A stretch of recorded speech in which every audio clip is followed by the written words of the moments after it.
சளி பிடிச்சிருச்சு இல்லைனா வந்து தொண்டை கரகரப்பாக இருக்குது அப்படின்னா பாட்டிகள் செய்கிற ஒரே வைத்தியம் என்ன அப்படி சொல்லி பார்த்தீங்கன்னா பாலில் மஞ்சத்தூளும் மிளகுத்தூளும் வந்து போட்டு கொடுக்கறது தான்.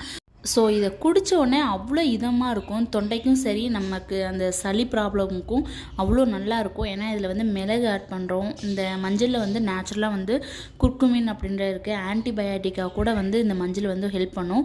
அதுவும் நம்ம ஒரு மஞ்சத்தூளை ஆட் பண்ணுறத விட இந்த மாதிரி வந்து ஃப்ரெஷ்ஷாக கிடைக்கிற மஞ்சளை ஆட் பண்ணும்போது உண்மையாகவே அதோட டேஸ்ட்டும் அதோட மனமும் அவ்வளோ சூப்பராக இருக்கும், தொண்டைக்கும் ரொம்ப நல்லாயிருக்கும். ஸோ கண்டிப்பாக வந்து ஒன்ஸ் ட்ரை பண்ணி பாருங்கள்.